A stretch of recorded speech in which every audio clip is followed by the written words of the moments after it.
that is what really puts someone in the right condition to go into a military selection and thrive, and not just hope they get through.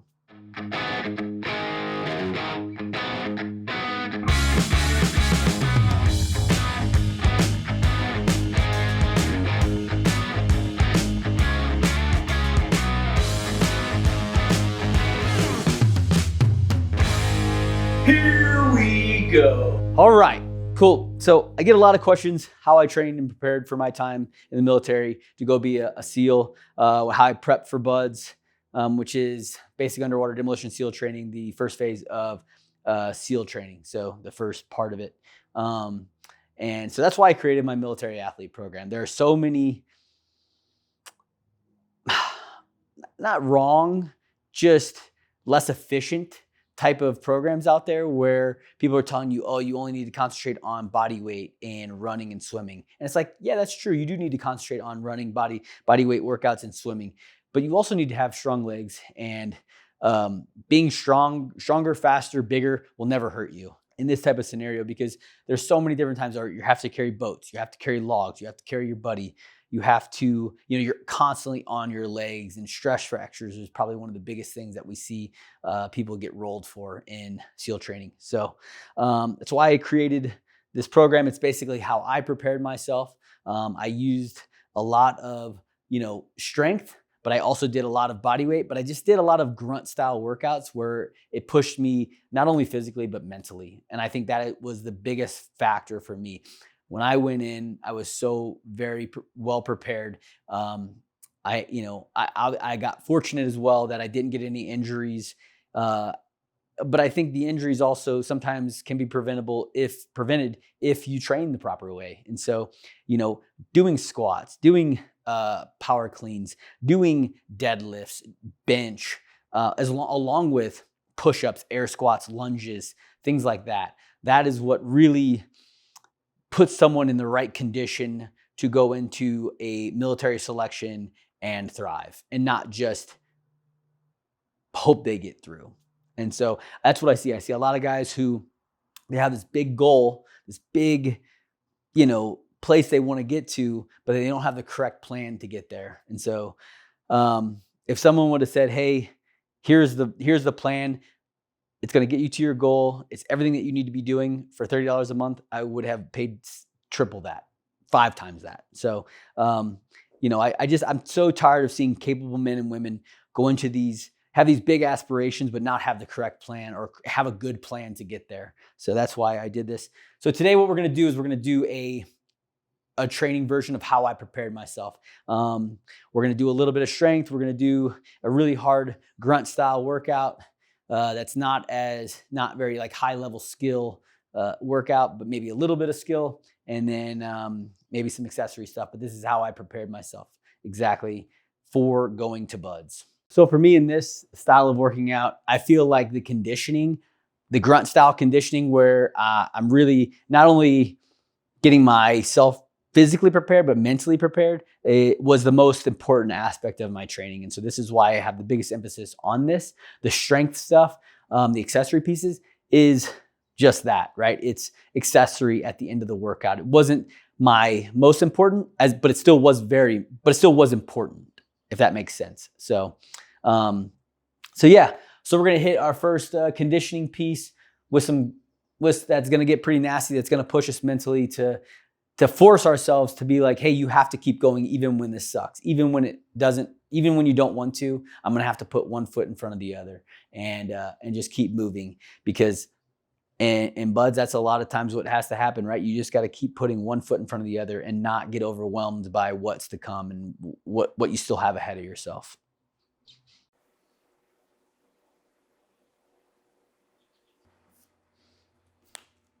All right. So what we got here, like I said, the most important thing for this training is conditioning, but doing conditioning with some strength element or weight element to it. Because like I said, in BUDS, you carry logs, you carry boats, and that's what crushes most people's soul in that first phase is, they're so used to just running on their body weight. They're used to doing push-ups, they're used to doing pull-ups and sit-ups and dips. right? And swimming, but carrying load for long periods of time sometimes, or not even for long periods of time, but for like short bursts, can really wreck some people. And that's why I implemented this type of training a lot when I was preparing. And so our first workout is going to be the 25-minute, as many reps as possible in 25 minutes we're going to do 5 devil press at 50-pound dumbbells. So not anything heavy, not drastic. 3 rope climbs. I only have a short rope, and so I'm going to go legless. In my military program, I wouldn't put legless. I would put 3 rope climbs, a 15-foot rope climb using your legs, because you do a lot of rope climbs in the military, right? Being able to get your body weight up a rope. And then we're going to do a 200-meter sandbag carry of a 150-pound sandbag. Again, just getting used to carrying load and not just running on your body weight, right? There are running progressions in this in my program, in the military program, but there is also we're going to carry load and run, like rucking, carrying sandbags, things like that, because that shit happens all the time. And then 15 strict dips, right? So we're going to get a little bit of both, a little bit of body weight and then a little bit of carrying some load and moving some load in a 25-minute AMRAP. This will get very mentally tough. This is the one where you'll not want to carry the sandbag or go right to your dumbbells and do your devil press. And that's where you have to really push through those mentally hard parts. And that's something, again, I don't think a lot of guys train going into it, and that they struggle with, is when those moments of weakness sink in, they don't know where to go. They don't know where to what to think about, how to get past it. And when you put yourself in these situations over and over again, it doesn't even become a thought. It's just like, no, I just have to keep going. I have to keep going. I have to pick up the sandbag. I have to go to the dumbbell. I have to get myself up this rope, right? And that will really help for these guys for their when they're actually in selection. And then we'll go to our accessory, which will be pretty short, just a quick 4x10 back squat, not a super heavy percentage. And so that it's all percentage based. It's not like here's a prescribed weight, especially for accessory stuff.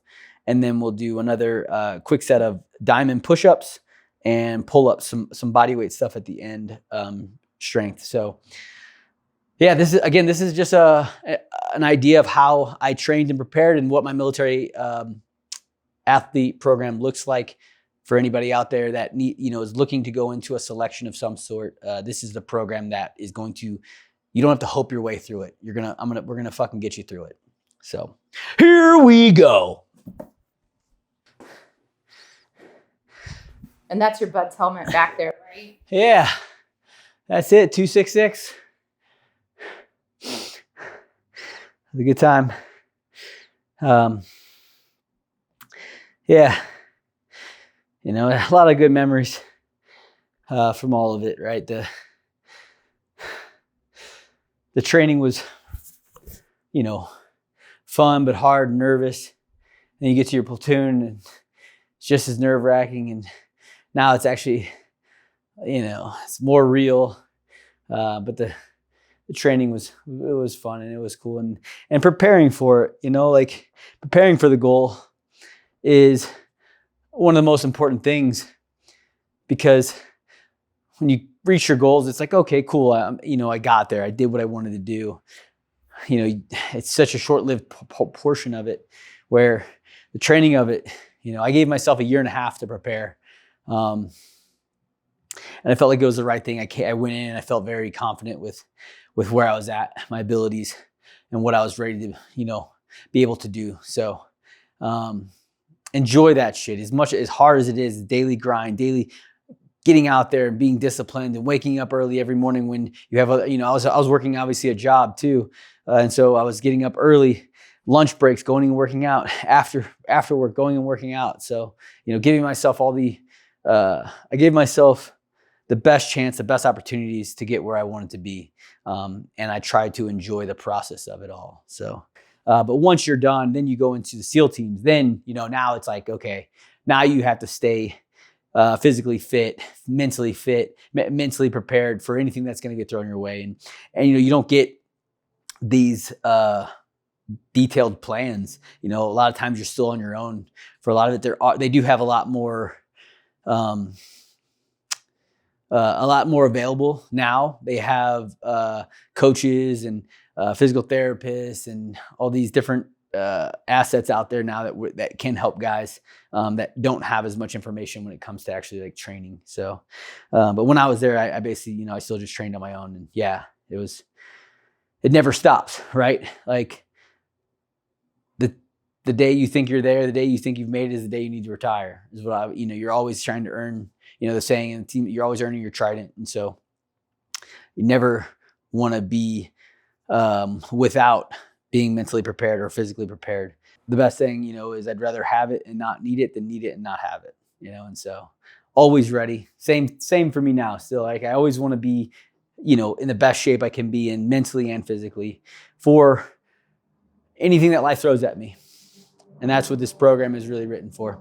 How's your knee doing? Knee's doing a lot better. It had this like turning point where it just kind of flipped. It went from, it feels okay. It's not great. It's not 100% yet, but it's almost there. And then all of a sudden it's just like, boom, like, oh yeah, my leg feels good again. And it's really nice. And so I'm really happy. Doing a lot of the leg extensions I've added in, I feel like it's helped a lot. My squat feels really good again. Deadlifting feels really good again. And I'm not getting these little nasty pains in the knee afterwards. And so that's been a really, it's been a good thing for me. So mentally. All right, here we go.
Plus. That was good.